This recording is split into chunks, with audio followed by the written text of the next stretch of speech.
is Lisa Bain. Welcome to Treasure Talks. I would love for you to take a moment to subscribe to our channel and hit the doorbell so you get notifications about our new videos and content. It has been a joy to meet some incredible heroes over the years through my nonprofit work. Our community is filled with heroes who have such incredible and miraculous stories. These stories need to be heard. These heroes have found treasure in the darkest days of their lives, and they are using it to help others and bring hope to those in our community. Every month, we will spotlight a new story as you meet these community heroes and we chat one-on-one. So stay tuned and be ready to be encouraged and inspired by these community treasures. It's time for Treasure Talks.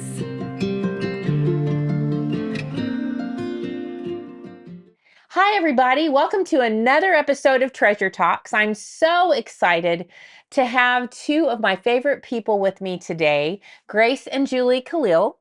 They are truly examples of serving, stepping out, seeing miracles. And when I have guests, I love to pick a word. What's the first word I think of when I think of them?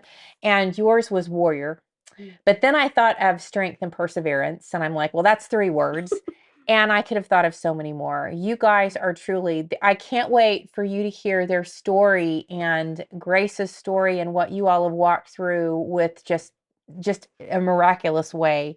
I want to tell you a little bit about Julie. Julie is mom to Grace and Sam and wife to Frank. And I have to get this plug in for Frank. He has a popcorn company.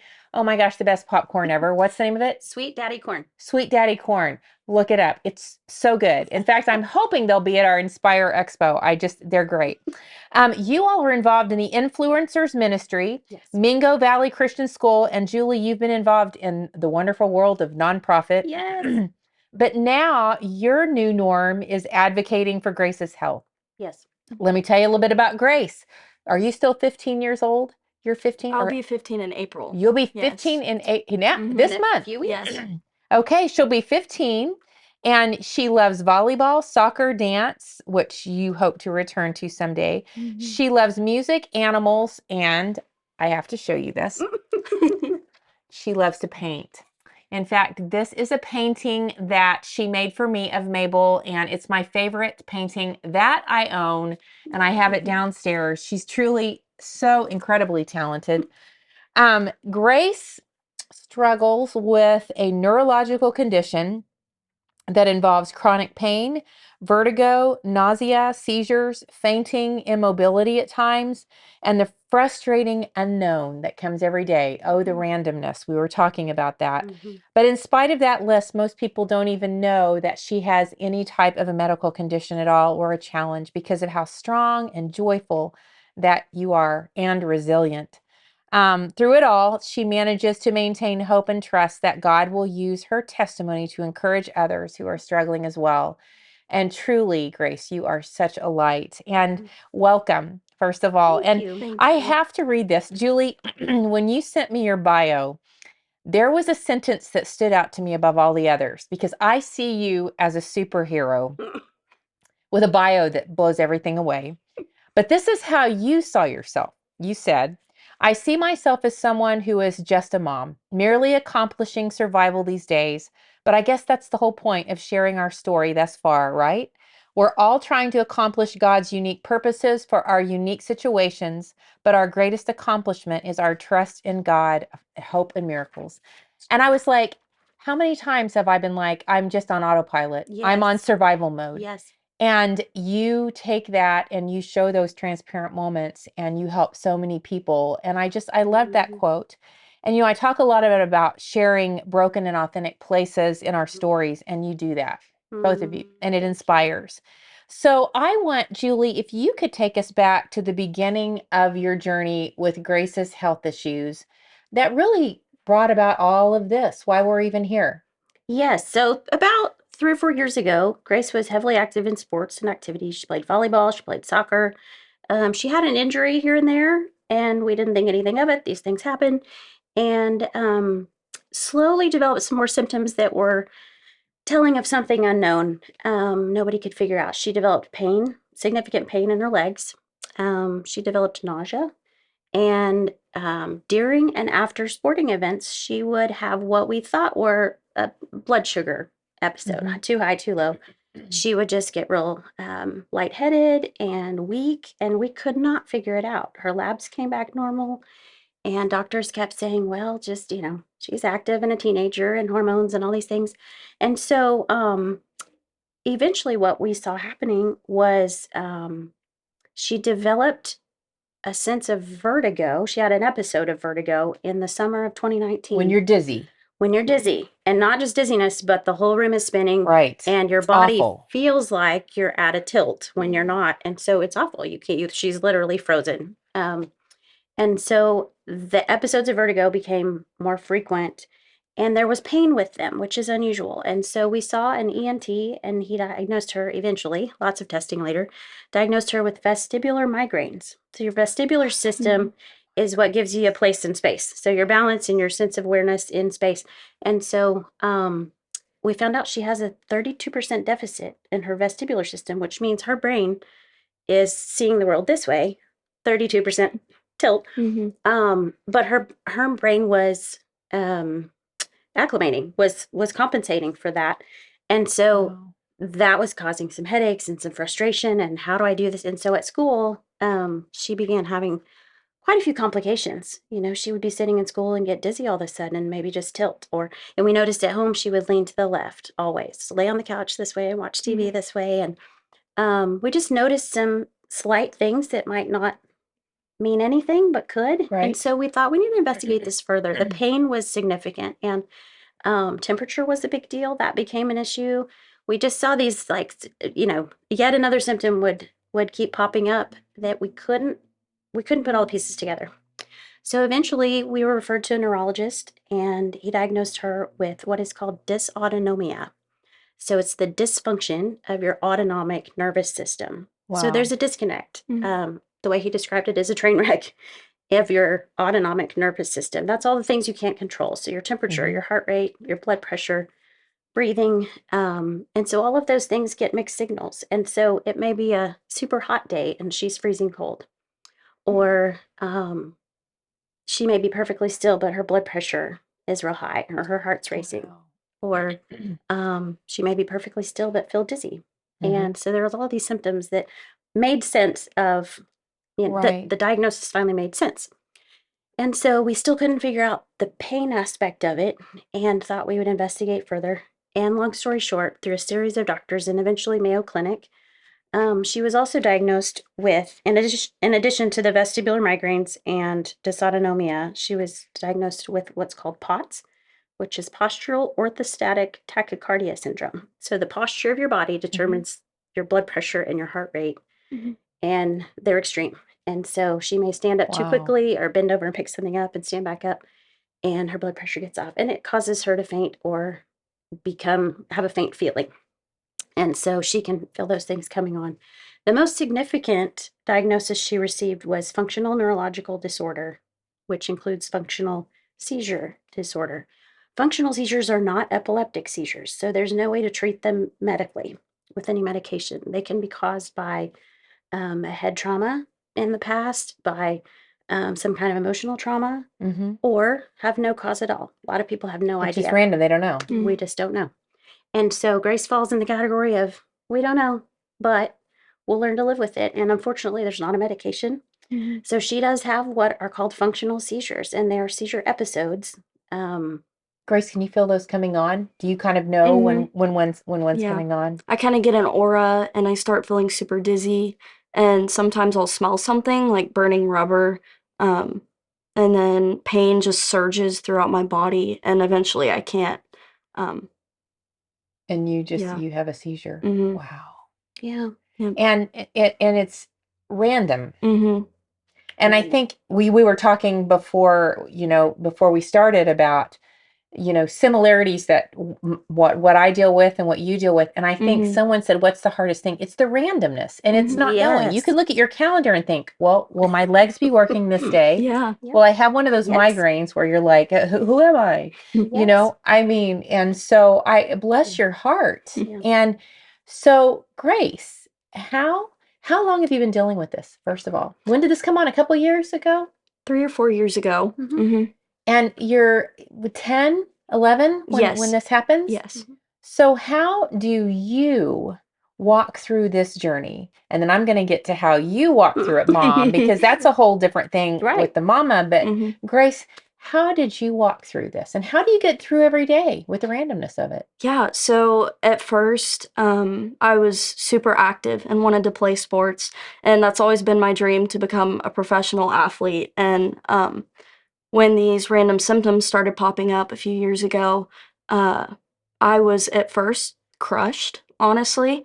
I was questioning God a lot, like, why is this happening to me? Is there, you know, am I not strong enough in my faith? Is something not right? I don't really know, but um, it it's all my symptoms started getting worse and harder, and God taught me, like, why aren't you focusing on me? Why aren't you giving me glory through your circumstances? And when I was playing sports, I used to, give glory to myself and to my teammates and other people.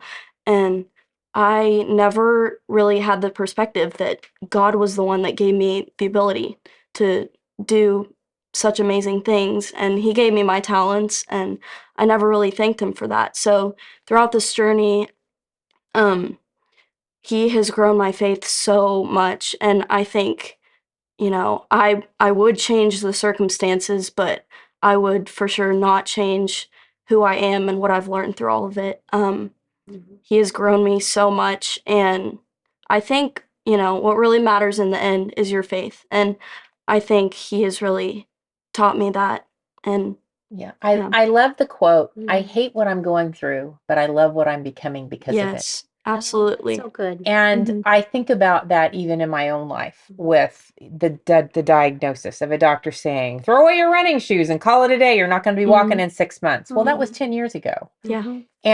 And Grace, you are so spot on. I mean, it takes adults longer to get Mm. to where you are in what you just said. Mhm. And being able to look at, doesn't something like this really kick your perspective? Mhm. Mm. It really changes perspective, and it makes the good days Mhm. so great. Absolutely. Yes. You know, Mhm. and have you found that, we use the little phrase, giving equals joy, joy equals hope, hope equals healing, but also the tagline of serve, step out, see miracles. And Mm.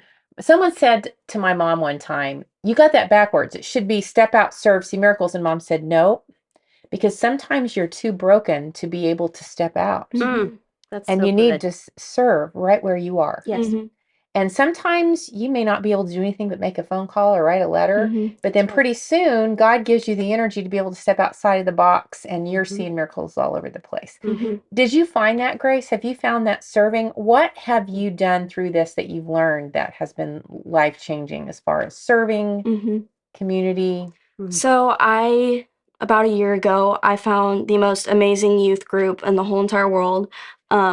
I love everybody in it. I love my youth pastor, and we have grown as a community. And I think, seriously, if I didn't have that youth group, I wouldn't be Give them a sitting here plug. together. Who is it? South Tulsa Baptist Student Ministry. Oh, Yeah. oh, Mhm. yay. Yeah. Yes. It is absolutely wonderful. I've made so many friends. They're so supportive in everything that I do. And when I'm having a hard day, they pray me through it and they walk me through it. And there are so many kids in there that I think any day I could text them or call them. And Doesn't that make all the difference in the world? absolutely. We talk about care with connection, and Yeah. one of the chapters in my book is about community. Mm. And I had to really learn, because don't you find that sometimes givers, it's hard to receive? Yes. Mhm. I know with me it was. Yes. But Mhm. when I finally realized I need community, Yes. I need authentic That's community. right. You learn authentic people. Yes. You learn genuine people, and Mhm. God gives you those wonderful, safe people, and they Yes. carry you through it. Yes. Mhm. And so would some of your advice be to kids your age? It's so important to find that connection. Yes, absolutely. Um, like I said, I wouldn't be here without my youth group. Also, something that I wanted to mention, a few weeks ago, actually, on Instagram, I got to connect with some girls all over the world, actually. Some are in Australia, some are here, that have functional neurological disorder. And it's so rare. and we found each other, and we had a little Zoom call, and we got to meet each other, and I started crying after the call. I was like, wow, this is incredible to get to meet a group of girls that actually understands what I'm going through and the pain that I suffer with, because they have the same pain, and they've been through, so much testing like I've been through. You And get it. yes, we get each other. And when you walk through raw, we've talked about that, and you walk through that being transparent, our pain may be the only manual that someone else sees that we can help them. Nobody knows what you've been through, and someone going through it is just going to be so blessed to be able to hear that story. And I know God has great, big, huge things for you, Miss Grace, because you're just amazing. Big time. Okay, mom. As a mom walking through this very unknown journey, how did you get through it? This had to have affected the family. How does chronic illness affect a family, and how did you navigate that as a mama? Yes, well, it helped. Excuse me. It helped in a strange way that I grew up with a mom with chronic illness, and so I knew the toll that it took on a family, but also how to power through, and that faith is absolutely the most important thing to rely on, because you will lose part of your community at times. You may have friends that don't understand and don't know how to ask or how to help. They And did you want lose to. some? Did you lose some Yes. friends? Absolutely. You Yes. do? Yeah. You can't see pain. You can't see the brain and what it's doing. You can't see nerves tingling, and you can't see the things that are going on in Grace. So for all they know, she's perfectly fine. And Wednesday night, Grace was at a youth dance party, dancing the night away, just having the greatest time. And then yesterday couldn't walk. So every day is different, random. and that's the nature of the beast with what she has. But it's hard because there's a perception. We want people to see our pain so they can relate and encourage and have this bouncing off effect of, you see me, I hear you, I love you, let's do this together. It's hard to see what's going on with And when her. you don't seem And sick. it's frustrating. Yeah, someone came up to me and said, "You Yes. never have a bad day in your life. You never look sick." And I was just like, "I couldn't walk this morning. You should have seen me 2 hours ago." Yes. You really If don't. you And, only and, knew. and autoimmune disease, people that struggle with autoimmune disease, Yes. it's like people don't fathom the Yes. unbelievable pain that they're walking through because they look like, here we are, Yes. And So as a mom, the greatest thing I've learned, I think, is to advocate strongly and wholeheartedly for Grace, but also for our family. We can't have dinner because, we can't go out because we need a night in. We need to rest. We need to take care of ourselves. Right. And it feels selfish at first when you get in the routine of, oh gosh, we have to preserve our energy. We have to It's the new norm. rest, heaven forbid. Right. It's hard to adapt to. It really is hard to slow down these days. And so I think that the greatest thing I've learned is to advocate, to make notes of every little thing, whether you think it matters or not. Make a note of it. Every little symptom can make a difference. And so I keep a running journal, a running diary of every little thing. And it's been amazing to see the little bitty things that have mattered to doctors in conversation. And then the great big things that they think, oh, that's no big deal. That comes with the Wow. territory. And so that's part of that is advocating. I've also learned to really treasure and hang on to your close-knit friends who get you, who know that it's going to be Right. hard, and people are going to stare when you're in a wheelchair at the store, and people are going to have comments and, say cruel things at times, but it's okay. We're going to get through it together. And so to be able to, text the Lisa Baines of the world and say, rough day, could you pray for me? Yes, I get it. Thank you. Those relationships are so valuable. Boy. As a mom, but just personally too, to have mom friends, they're that way, but also that know Grace, and to have her friends' moms, saying, we're Right. sorry, we get it. What can we do? How can we Right. help? Which leads me also to say, I think one of the hardest parts of parenting somebody with chronic illness is asking for help. That's been the hardest thing for me because I am stubborn. Yeah. And I've got I this. hear ya. I can hear do ya. it. We're fine. We don't need dinner tonight. And one of my sweet, sweet, sweet dear friends, Lauren, called me one night. She said, I'm ordering pizza, whether you want to or not. I mean, whether you will let me or not. I said, okay, fine. And she said, really? You'll let me? I said, yes. And I thought, Yep. shame on me. I- She's had to beg me just to order a pizza. I know. But I learned to let people help. They want to, Boy, and I you're hear you on that stealing one. their joy. And I so agree with that. I remember when I had 3 major surgeries in a row and I was like, I can do this. I don't need help. And Right. and then my husband said, honey, we're really hungry. Yeah. Please Help. let them bring food. And Yes. so I was like, oh. Yeah. And so I let them and they're like, oh, thank you, Lisa. Thank you for letting us bring food. They were Yeah. so excited. And I thought, the joy that I get in giving, Yes. I'm robbing them. Yes. And my poor husband and kids were starving.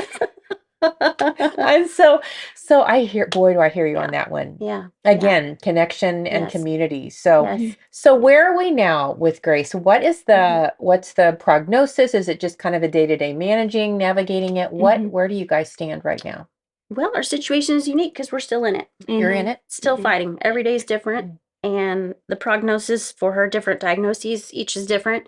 But in general, they expect it to get better. Hormones play a huge part in Yes. some of her issues. And so they expect that with time and age that those things will play out and she'll learn to manage it well and be fine. Oh, And yes. so the goal is to get her back into school in the fall. We don't know what that looks like, if that's part-time, if that's 1 class or 7 classes, we don't know. We Right. play that by ear, which we've learned to do. And so we just adapt as we go. And but I think, what are you looking forward to for the future? I'm looking forward to getting back to school for sure. And if it is God's will, I would love to get back to playing sports You one will. day.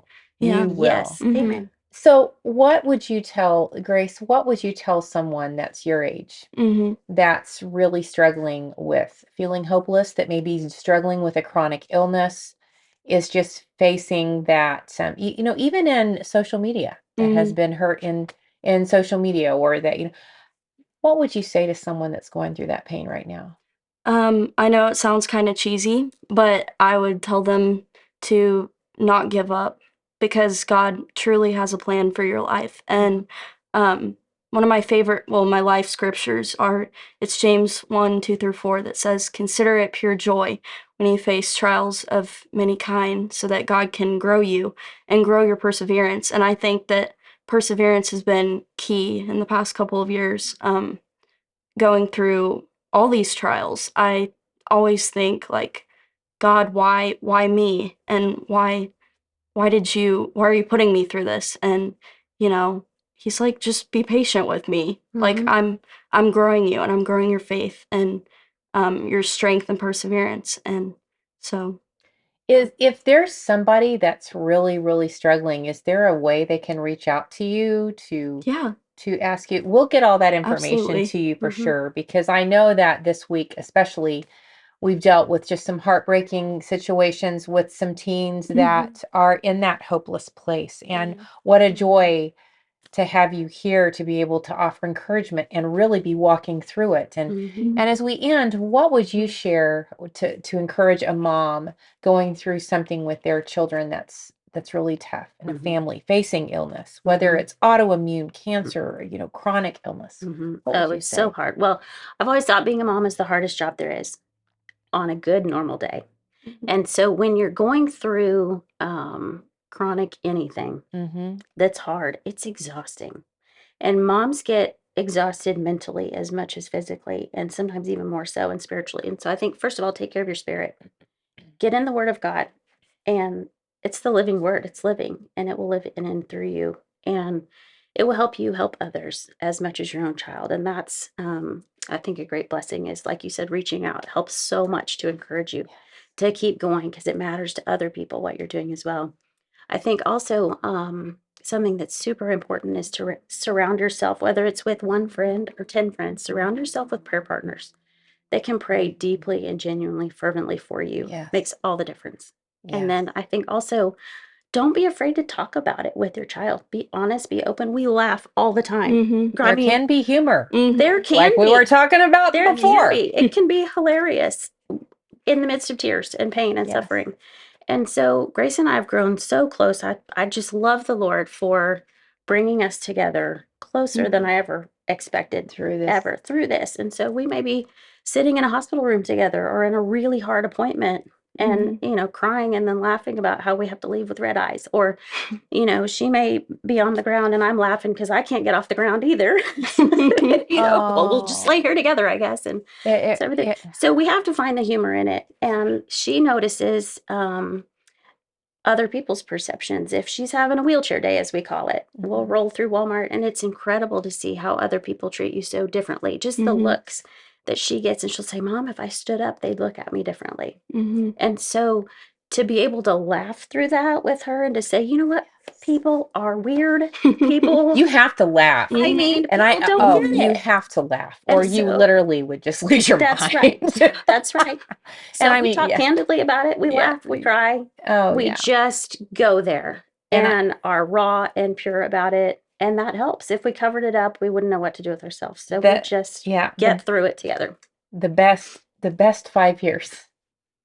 The best 5 years of my life were the 5 years of my mom's cancer. Yes. We just grew so close, and we laughed at the most morbid things. And the doctors were like, "You guys are off. You're off your rocker." But I'm telling you, you can get through it on the darkest days, and you all are living examples of that. And I would love to close. I would love, Grace, for you to close us out in prayer. Absolutely. And pray for those precious teens, adults going through something, because you walked it, you're walking through it, and you know how to pray for this. Yes.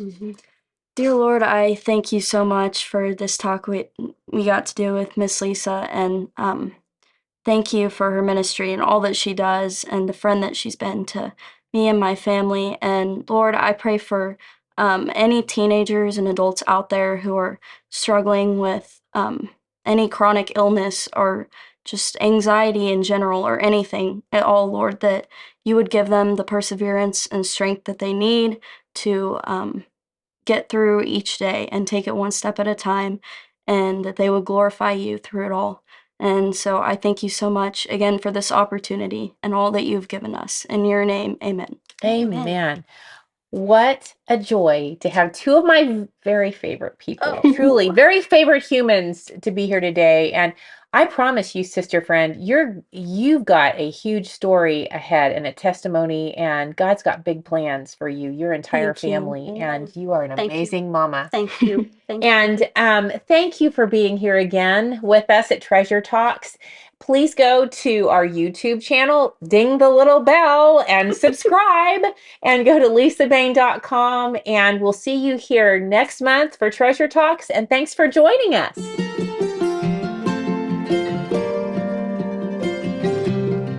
Thank you for joining us at Treasure Talks. And don't forget to subscribe to our YouTube channel so you can stay up to date with the latest videos. You will not want to miss out. If you'd like more information on the growing projects of Lisa Bain Ministries and how we're helping the community, please visit us at lisabain.com.